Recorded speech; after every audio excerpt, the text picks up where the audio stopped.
Assalamu alaikum, dear students. How are you? Today we are going to give last lecture of our chapter পরমাণুর গঠন and nuclear পদার্থবিজ্ঞান। এটি আমাদের শেষ lecture এবং চতুর্থ লেকচার।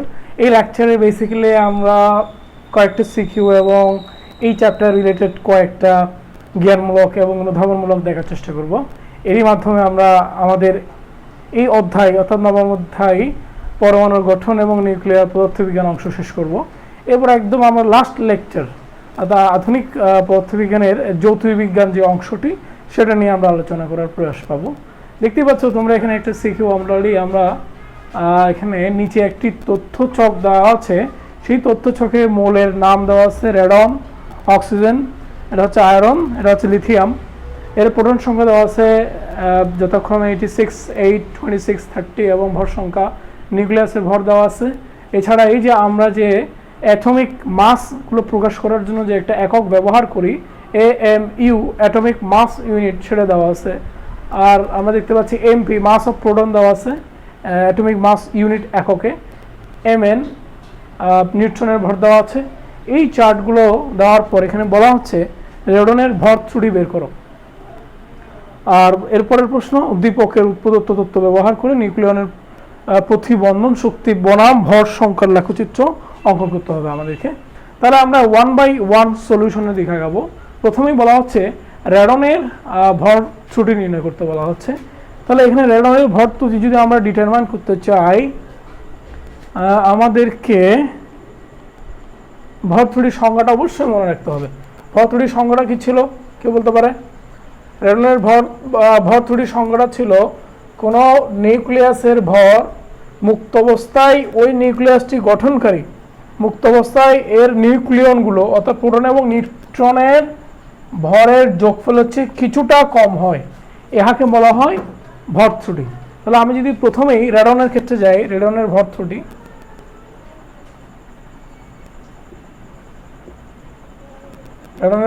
মানে আমি ডেল এম যদি লিখি তাহলে লিখব এখানে আমরা বলেছি মুক্ত অবস্থায় ওই নিউক্লিয়াসটি গঠনকারী নিউক্লিয়নগুলোর ভরের যোগফল নিউক্লিয়াসের ভরের চেয়ে বেশি হবে। দ্যাট মিনস ধরলাম জেডটা প্রোটন আছে, একটা প্রোটনের ভর এমপি, জেডএমপি মানে মোট প্রোটনের ভর, প্লাস ধরলাম এন সংখ্যক কি আছে নিউট্রন আছে, একটা নিউট্রনের ভর যদি হয় এমএন, তাহলে এই দুটার যোগফল থেকে যদি আমি ওই নিউক্লিয়াসটার মাস অফ দ্যাট নিউক্লিয়াস বিয়োগ করি তাহলে আমরা কি পাই? ডেল অর্থাৎ ভর ত্রুটি পাই। তাহলে আমরা এখানে দেখতে পাচ্ছি রেডনে পরমাণু প্রোটন সংখ্যা ছিল 86, একটা প্রোটনের ভর ছিল আমরা লিখেছি 1.0072 প্লাস 222 থেকে যদি 86 বিয়োগ করি তাহলে আমরা পাচ্ছি হলো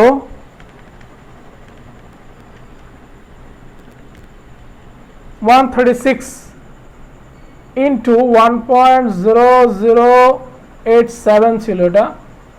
এবারে এর থেকে আমরা মাইনাস করব হচ্ছে এর নিউক্লিয়াসের ভর। এর নিউক্লিয়াসের ভর আই থিঙ্ক 236 পয়েন্ট সামথিং ছিল।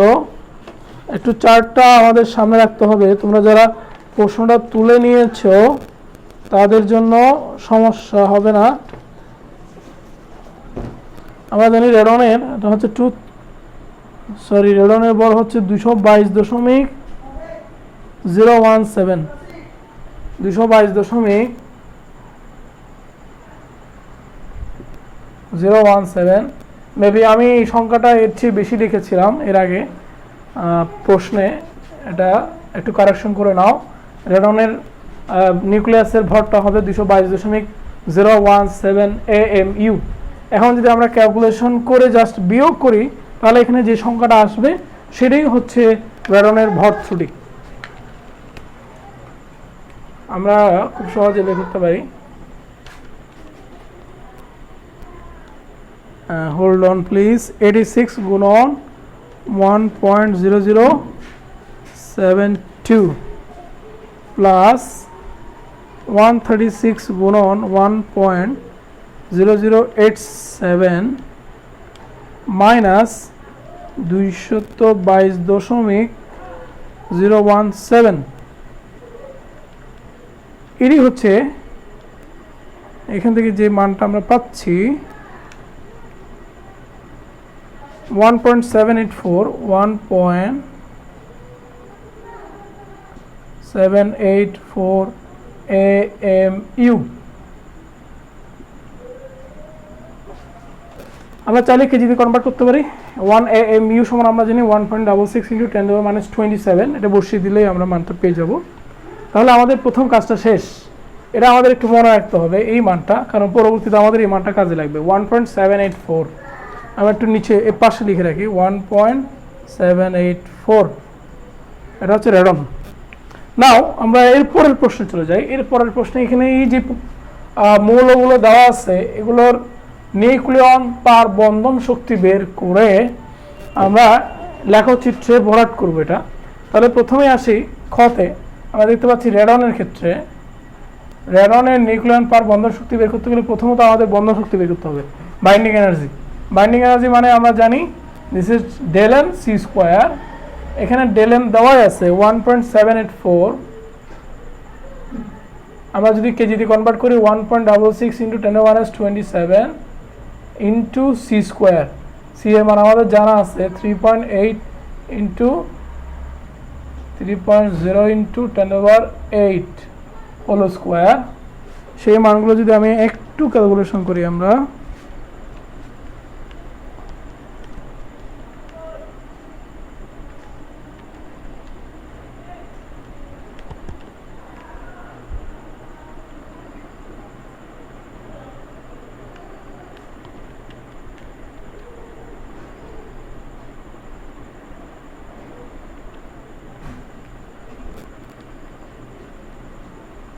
এটা আসলে 2.66 10⁻10 জুল আসে। যদি আমরা 1.66 × 10⁻19 দ্বারা ভাগ করি তাহলে এটি ইভিতে কনভার্ট হয়ে যাবে। ইভি আমরা লিখতে পারি। দেন আমরা পাবো হচ্ছে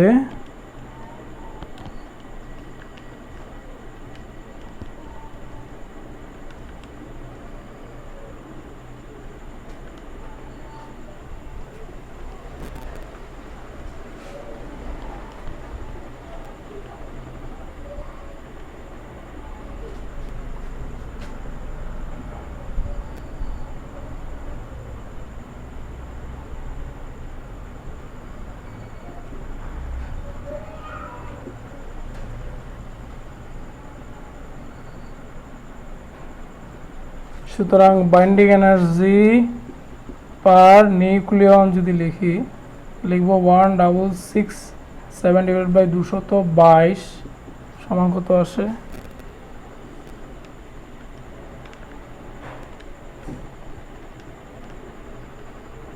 7.51। তোমাদের একটা কথা বলেছিলাম, বাইন্ডিং এনার্জি পার নিউক্লিয়ন যদি 7 এর কাছাকাছি আসে, 8 এর কাছাকাছি আসে, তাহলে এই মানটাকে আমরা এক্স্যাক্ট মান মোটামুটি ভুল হয় নাই ধরে নিব। যদি 8 চেয়ে মানটা কি কম বেশি হয়, যেমন 10 এর উপরে চলে যায় বা 9 এর উপরে চলে যায়, আমরা ধরে নিব বাইন্ডিং এনার্জি পার নিউক্লিয়ন মানটি ভুল হয়ে যাচ্ছে। আচ্ছা, তাহলে আমরা প্রথম রেডনের ক্ষেত্রে অলরেডি 7.51 পেয়ে গেছি। 7.51 ধরলাম এটা। এরপর আসি আমরা রেডনের পরে আমরা দেখতে পাচ্ছি অক্সিজেন। অক্সিজেনের ক্ষেত্রে আমরা জানি 816, অর্থাৎ পূরণ হচ্ছে জেড হচ্ছে 8টি, নিউট্রন হচ্ছে 8টি।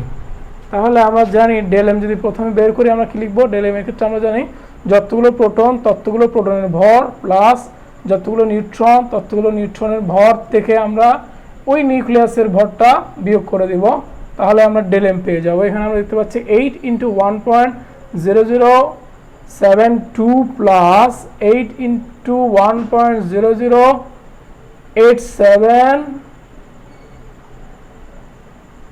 এটার থেকে আমরা বিয়োগ করবো হলো মাস অফ দ্যাট নিউক্লিয়াস। আমরা জানি এই নিউক্লিয়াসের ভর, অক্সিজেনের নিউক্লিয়াসের ভর ছিল হচ্ছে 15.994 AMU-তে। তাহলে এই ক্যালকুলেশনটা করার পর আমরা ডেল এম পেয়ে যাব। সেই ডেল এম এর মানটা যদি আমরা বের করেই আমরা বাইন্ডিং এনার্জি পেয়ে যাব। তাহলে আমরা লিখব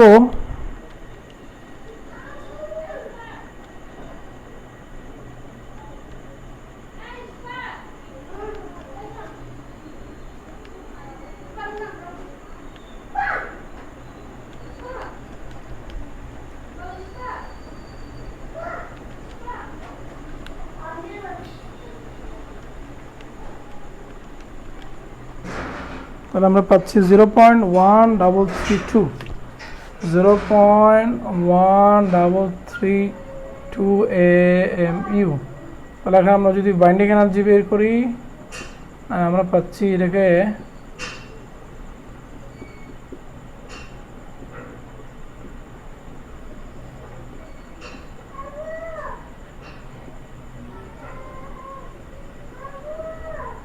ঝুলে আসবে মানটা।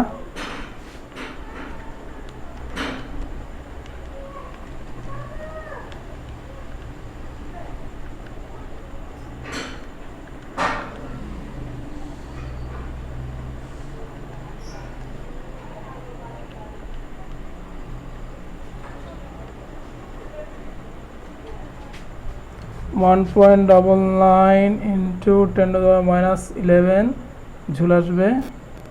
দেন এটাকে যদি আমরা 1.6 into exp-19 দ্বারা ভাগ করি তাহলে ইবি তে কনভার্ট হয়ে যাবে আচ্ছা 124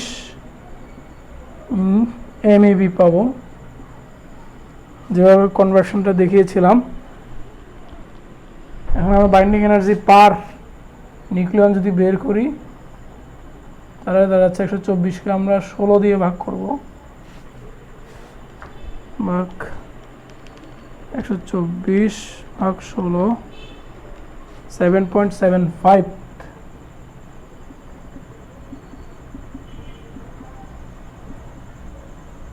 ওকে, তাহলে আমরা অক্সিজেনের ক্ষেত্রে পেলাম 7.75 MeV। নাও নেক্সট আমরা আয়রনের ক্ষেত্রে দেখি, আমরা আয়রনের ক্ষেত্রে ডিটারমিনেশনটা কেমন হয়।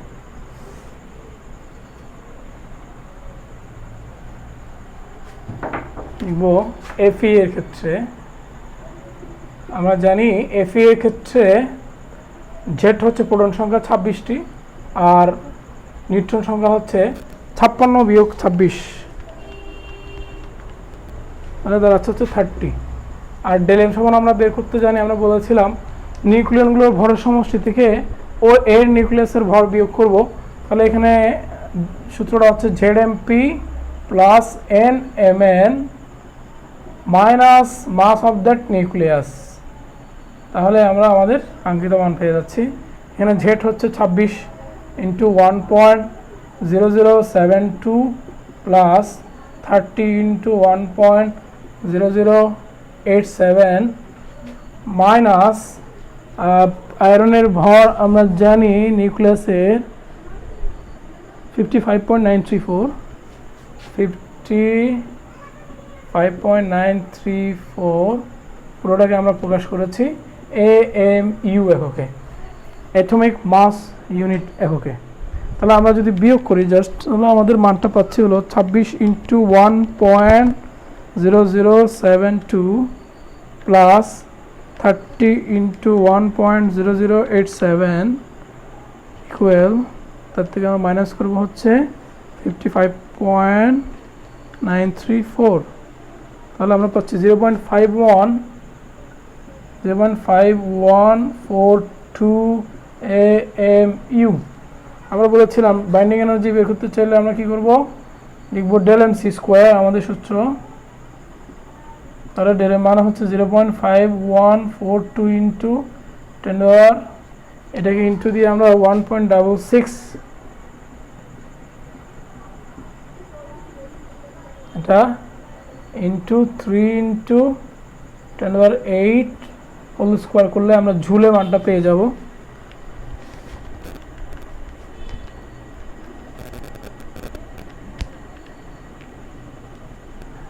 ওকে,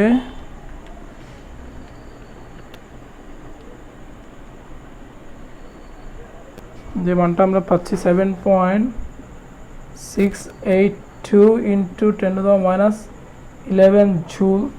এটাকে যদি আমি 1.6 ইন্টু exp-19 দ্বারা ভাগ করি তাহলে ইভিতে কনভার্ট হয়ে যাবে এবং এই মানটা আমরা পাচ্ছি হলো 480 MeV পাবো।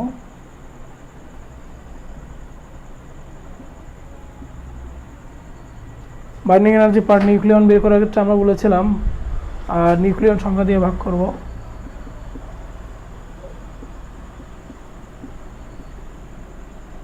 এটা হচ্ছে 56 দিয়ে ভাগ করলে 480 কে যদি আমরা 56 দিয়ে ভাগ করি,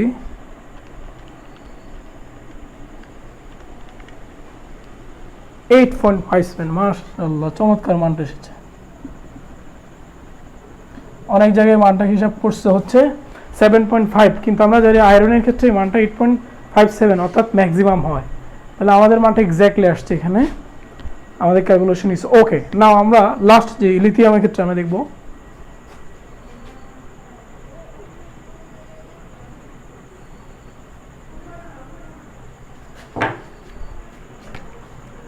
ক্ষয়ের লিথিয়ামের ক্ষেত্রে এখন আমরা বলেছিলাম ভর ত্রুটি বের করবো কিভাবে আমরা, নিউট্রন এবং প্রোটনগুলোর ভরের যোগফল অর্থাৎ ZMP প্লাস NMN থেকে আমরা মাস অফ দ্যাট নিউক্লিয়াস বিয়োগ করব। তোমাদের আমি আরেকটা সূত্র দেখিয়েছিলাম, এখানে আমি লিখেছিলাম Z(MH) লিখেছিলাম, হাইড্রোজেনের ভর লিখেছিলাম। এক্ষেত্রে আমাদের এখানে মাস অফ অ্যাটম লিখতে হবে, কিন্তু তোমরা চার্টে লক্ষ্য করো এখানে কিন্তু মাস অফ অ্যাটম না দিয়ে মাস অফ নিউক্লিয়াস দেওয়া আছে চার্টে। যেহেতু মাস অফ নিউক্লিয়াস দেওয়া আছে আমরা এই সমীকরণটা ব্যবহার করতে পারি, আর হাইড্রোজেনের ভরে আমাদের যেতে হবে না, অর্থাৎ ইলেকট্রনের ভরের ব্যাপারটা আমরা নেগলেক্ট করতে পারছি এখানে। তাহলে এখানে আমরা দেখতে পাচ্ছি লিথিয়ামের ক্ষেত্রে 3টা প্রোটন ইন্টু 1.0072 প্লাস 7টা, যেহেতু প্রোটন নিউট্রন ছিল ভর সংখ্যা, তাহলে এখানে হবে 4টা ইন্টু 1.0087। এটার থেকে আমরা মাইনাস করব হচ্ছে একটা লিথিয়ামের ভর তোমাদের চার্টে দেওয়া ছিল, আমরা একটু দেখে নিই। লিথিয়ামের ভরটা হচ্ছে 7.016 মাইনাস 7.016, বা আমি যদি একটু করে লিখি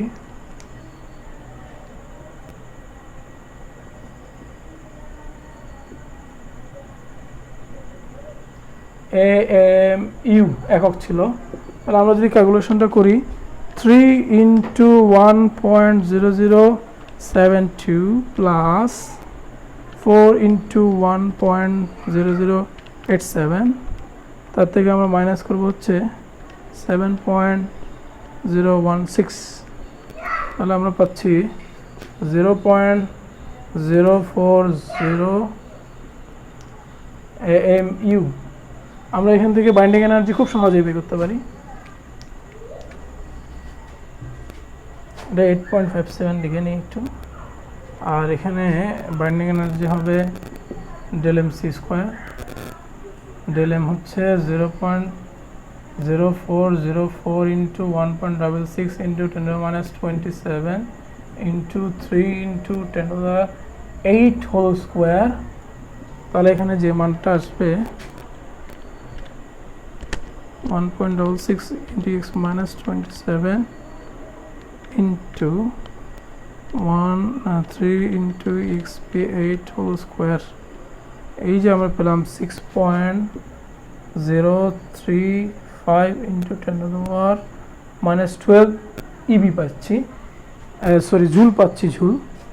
এটাকে যদি আমরা ইবিতে কনভার্ট করতে চাই তাহলে 1.6 ইন্টু EXP মাইনাস 19 দ্বারা ভাগ করব, তাহলে আমাদের আসবে 6.035 ইন্টু EXP মাইনাস 12 ভাগ 1.6 ইন্টু EXP মাইনাস 19, তাহলে আমাদের আসে 37.7 MeV। 37.7 MeV হচ্ছে মোট বাইন্ডিং এনার্জি। এখন আমরা বাইন্ডিং এনার্জি পার নিউক্লিয়ন যদি বের করি তাহলে আমাদের মানটা দাঁড়াবে হচ্ছে 37.7 ডিভাইডেড বাই, আমরা জানি লিথিয়ামের ক্ষেত্রে 7 ছিল, তাহলে ভাগ 37.7 ভাগ 7, তাহলে 5.38 আমাদের এই মানটা হচ্ছে এত MeV। তাহলে আমি একটু লিখে নিলাম 5.38 MeV। তাহলে এই যে আমরা চারটা পদার্থের ক্ষেত্রে বাইন্ডিং এনার্জি পার নিউক্লিয়ন পেলাম এবং তাদের ভর সংখ্যা আমরা জানি। এখন এই ভর সংখ্যাকে x অক্ষ বরাবর এবং বাইন্ডিং এনার্জি পার নিউক্লিয়নকে y অক্ষ বরাবর স্থাপন করলে আমাদের লেখচিত্রটি কেমন দেখায় আমরা তা এখন দেখার চেষ্টা করব।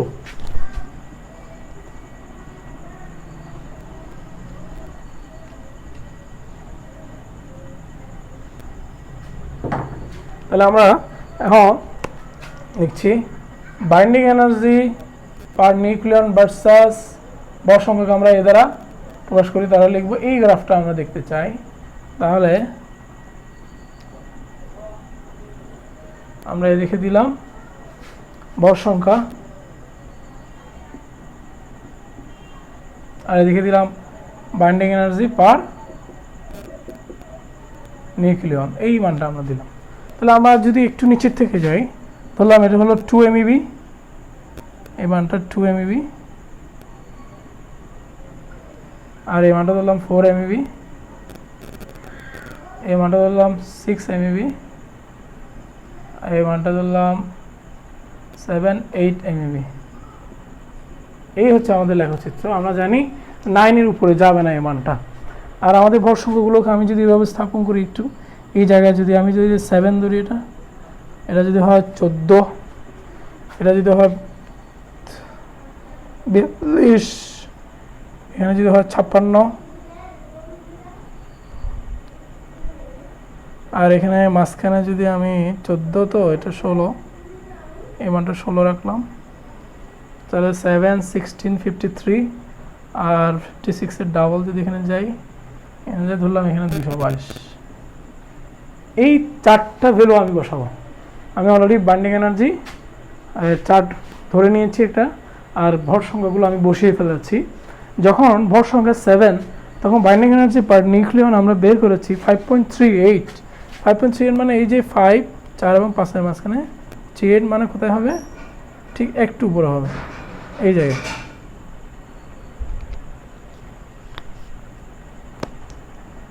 এই মানটা হচ্ছে 5.38 ফার্স্ট মান। অ্যান্ড দেন এখান থেকে আমরা যদি দেখি 16 হচ্ছে কত, 7.75। তাহলে 7.75 মানে হচ্ছে 7 ঠিক মাঝামাঝি, ঠিক এ বরাবর আসবে, বেলাটা এখানে আসবে, দ্বিতীয় মানটা এখানে আসবে। ওকে, অ্যান্ড দেন আমরা দেখতে পাচ্ছি 58.757, 8.57 মানে 8-এ গিয়ে আরও অর্ধেক আসবে, তাহলে ঠিক মানটা এই বরাবর হবে 8-এর উপরে। এবার আমরা জানি যখন 222 আমাদের ভর সংখ্যা, তখন আমাদের 7.51, তাহলে ঠিক 222 বরাবর যদি উপরে যাই, 7, এটা হলো 7, ঠিক মাঝখানে হলো 7, 7.51 মানে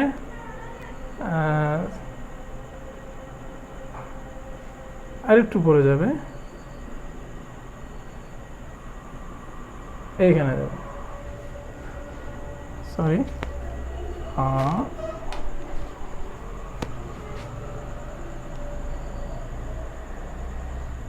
এই যে আমরা আমাদের ডাটাটা মুছে ফেলবো, আমরা আমাদের বিন্দুগুলো একটু স্পষ্টভাবে দেখার জন্য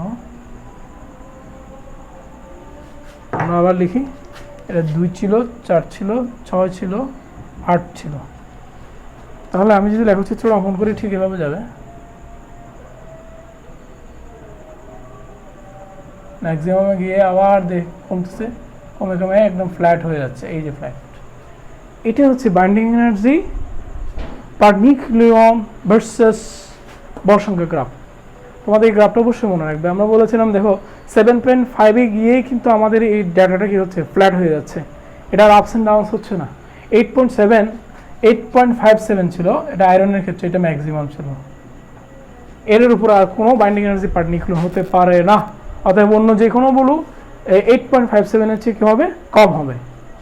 এভাবে তোমরা কয়েকটা নিয়ে আমাদের তপন স্যারের 602 নম্বর পেজে যে একটা চার্ট দেওয়া আছে, এটা দিয়ে বিভিন্ন পদার্থের ক্ষেত্রে বাইন্ডিং এনার্জি পার নিউক্লিয়ন বের করে প্র্যাকটিস করতে পারো। শিক্ষার্থীরা তোমরা অলরেডি হোয়াইট বোর্ডে দেখতে পাচ্ছ, আমরা আরেকটি সিকিউ অলরেডি লিখে নিয়েছি। এখানে দুটো চিত্রেই দুটো ফোটন কণা আপতিত হচ্ছে ইলেকট্রনের উপর। এই ইলেকট্রনের ভবিষ্যৎ কি, সেটা নিয়ে আমরা এখন আলোচনা করব মূলত এখানে। তাহলে প্রথম প্রশ্নে আমরা আসি, দেখতে পাচ্ছি এখানে ইলেকট্রনের কক্ষপথের ব্যাসার্ধ নির্ণয় করো, এই সংক্রান্ত একটি প্রশ্ন দেখতে পাচ্ছি। ইলেকট্রনের কক্ষপথের ব্যাসার্ধ নির্ণয় করতে তোমরা নিশ্চয়ই ইলেকট্রনের কক্ষপথের ব্যাসার্ধের রাশিমালা যে তোমাদের পড়িয়েছিলাম, ওটা তোমরা মুখস্থ করেছো। ওটা মুখস্থ করা ছাড়া আসলে ইলেকট্রনের কক্ষপথের ব্যাসার্ধের বের করাটা অনেক টাফ হয় আমাদের জন্য। আমরা এই সংখ্যাগুলো একটু মনে রাখবো। এখানে 2500 আর একটা হচ্ছে 4500। আমরা একটু দেখব এখন আমাদের প্রথম প্রশ্নে যে বলা হলো ইলেকট্রনের কক্ষপথের রাশিমালা সূত্র আমরা জানি আর এন সমান n square h square epsilon naught by pi m e square. এটি ছিল আমাদের কক্ষপথের রাশিমালা সূত্র। এখানে যেহেতু হাইড্রোজেন এটা অতএব এন সমান 1 হবে। 1 হলে আমরা পাচ্ছি আর এন সমান h square epsilon naught by pi m e square. সবগুলো মানে আমাদের জানা আছে। আমরা জানি এটা হচ্ছে 6.63 ইন্টু 10⁻34 হোল স্কোয়ার লিখলাম, আর এটা হচ্ছে 8.854 ইন্টু 10⁻12। এই মানটা নিচের মান আমাদের জানা। এম হচ্ছে mass of electron, that means 9.1 into 10⁻31, আর এটা হচ্ছে 1.6 ইন্টু 10⁻19। তাহলে স্কোয়ার সবগুলো করলে আমি জানি যে মানটা আসবে তা হচ্ছে 0.53 into 10⁻10 metre, which equivalent to 0.53 angstrom. এটি ছিল আমাদের প্রথম প্রবলেম। এখন আমরা সেই দ্বিতীয় সমস্যায় আমরা বলেছি এই যে ইলেকট্রন তার শক্তি নির্ণয় করতে যাচ্ছি আমরা। তাই ইলেকট্রনের শক্তি রাশিমালার ক্ষেত্রে আমরা মুখস্থ করেছিলাম ইএন সমান। আমরা এবার প্রশ্ন খ নম্বর প্রশ্ন আমরা দেখব ইলেকট্রনের শক্তি রাশিমালা। আমরা ইএন সমান আমরা জানি minus m e to the power 4 8 n square h square epsilon not square. এখানে যেহেতু এটা হাইড্রোজেন পরমাণু আমরা দেখাচ্ছি, অর্থাৎ কক্ষপথে আমরা n সমান 1 বসিয়ে আমরা শক্তি রাশিমালা বের করব। তাহলে বসালে আমাদের অন্য মানগুলো সব আমাদের জানা আছে। এটা হবে 9.1 ইন্টু 10⁻31, আর এই মানটা হচ্ছে 1.6 into 10⁻19 whole to the power 4, আর এটা হচ্ছে 8, এটা 1 স্কয়ার, এখানে হবে 6.63 into 10⁻34 whole square into 8.854 into 10⁻12 whole square. এই সবগুলো মান যদি আমরা ক্যালকুলেশন করি, আমরা খুব সহজেই ক্যালকুলেটর দিয়ে মানটা যদি আমরা ক্যালকুলেশন করতে যাই, এটা আমাদের পসিবল হবে না।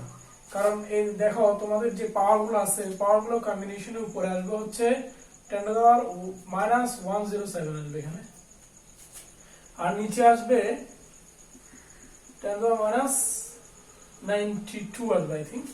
এরপর এইখানে যে পার্টটা আসবে সেটাকে আমরা অর্থাৎ পাওয়ারের কাজগুলো আলাদা করে নিয়ে আমরা এই সংখ্যাগুলোর মান আলাদা বের করতে পারি। এখানে আমরা দেখতেছি আর আছে 9.1 into 1.6 into whole to the power 4, 8 into 6.63 whole square, এদিকে আছে 8.854 হোল স্কয়ার। এই মানগুলো যদি আলাদা বের করি এবং এখান থেকে যে মানটা পাওয়া যাবে সেটা জুল হবে, সেটাকে যদি আমি 1.6 ইন্টু 10⁻19 দ্বারা ভাগ করি তাহলে এটা ইলেকট্রন ভোল্ট হয়ে যাবে, এবং এই মানটা আমাদের মুখস্থ সেটা হলো -13.6 ইলেকট্রন ভোল্ট হবে এই মানটা। এটা হচ্ছে ইলেকট্রনের অর্থাৎ হাইড্রোজেনের প্রথম কক্ষপথে অবস্থিত ইলেকট্রনের শক্তি মান। এই পর্যায়ে আমরা গতে চলে যাব। প্রশ্ন গতে আমরা জানি এখানে গতে আমাদের দুটো চিত্রের ক্ষেত্রে কম্পারিজনের কথা বলা হচ্ছে। এখানে দুটো চিত্রে দুটো ফোটনের শক্তির রাশিমালা দেওয়া আছে, সেখান থেকে আমরা এখন মানগুলো বের করব। প্রথমত আমরা জানি প্রথম চিত্রে আমরা দেখতে পাচ্ছি E1 সমান হবে hc/λ। h এবং c এবার আমাদের জানা আছে, এটা হবে 6.63 ইন্টু -34, এটা হবে 3 ইন্টু 10⁻8, এই মানটা হচ্ছে 2.5 ইন্টু 10⁻7, এবং আমরা জানি এখান থেকে যে মানটা আসবে সেটা ঝুলে আসবে। সেই ঝুলের মানটাকে যদি আমি অর্থাৎ এত জুল হবে। এই মানটা যদি 1.6 ইন্টু 10 মাইনাস 19 দ্বারা ভাগ করি তাহলে ইবি তে চলে যাবে, এবং ইবি তে চলে গেলে এখানে যে মানটা আসবে সেটা যদি আমরা ভাগ করি, এটা প্রায় 4.5 ইবির মতো আসতে পারে এই মানটা অ্যারাউন্ড। আমরা দেখতে পাচ্ছি এটা ইলেকট্রনের প্রথম কক্ষপথ থেকে হাইড্রোজেনের প্রথম কক্ষপথ থেকে ইলেকট্রনকে বিচ্যুত করতে যে শক্তি লাগে তার চেয়ে অনেক কম। আর আমরা জানি প্রথম কক্ষপথ ইলেকট্রনকে বিচ্যুত করতে -13.6 ইলেকট্রন ভোল্ট শক্তি দেওয়ার প্রয়োজন হয়। দ্বিতীয় চিত্রে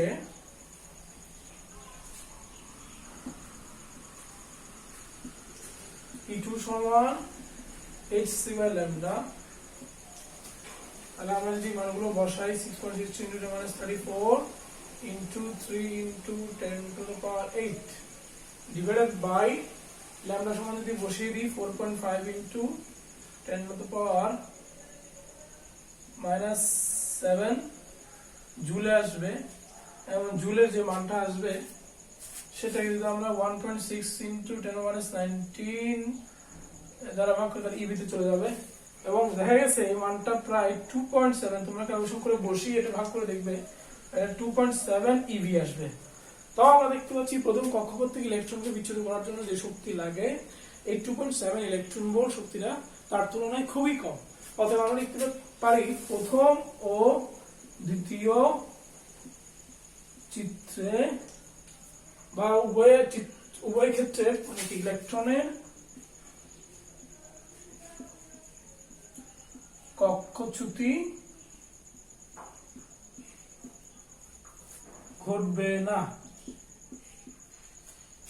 এবার আমরা লাস্ট কথাটা এভাবে লিখবো, একটু তোমরা দেখে নাও যারা প্রথম ও দ্বিতীয় চিত্রে ইলেকট্রনের কক্ষচ্যুতি ঘটবে না। এরপর যে আমরা চলে যাবো আমাদের ঘ, প্রশ্ন নম্বর ঘ।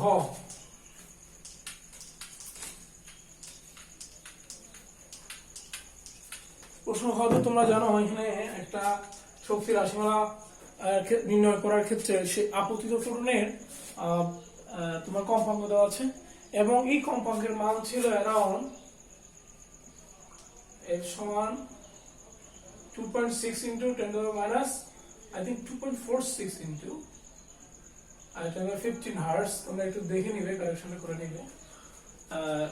তাহলে আমরা খুব সহজেই বের করতে পারি। সমান আমরা জানি hf 6.63 into 10 to the power minus 34 into 2.46 into 10 to the power 15। এটা আমরা জানি এই মানটা জুলে আসবে। জুলের মানটাকে যদি আমি 1.6 into 10 to the minus 19 দ্বারা ভাগ করি তাহলে এটা ইবিতে কনভার্ট হবে। এই মানটা অ্যারাউন্ড 10.2 ইলেকট্রন ভোল্ট। তোমরা উপরের অংশে ক্যালকুলেশন করে বসিয়ে দিবে। এখন আমরা দেখবো ইলেকট্রন, এই যে আমরা জানি এটা হলো হাইড্রোজেন, এটা হলো ফার্স্ট কক্ষপথ, এটা হলো সেকেন্ড, এটা হলো E1, এটা হলো E2। তাহলে E1 থেকে E2 তে যাওয়ার জন্য শক্তির প্রয়োজন কত সেটা আমরা ডিটারমাইন করি। আমরা জানি সেই মানটা হচ্ছে E2 minus E1। এখানে E2 সমান আমরা জানি -3.4 minus 13.6 ইলেকট্রন ভোল্ট এই মানটা।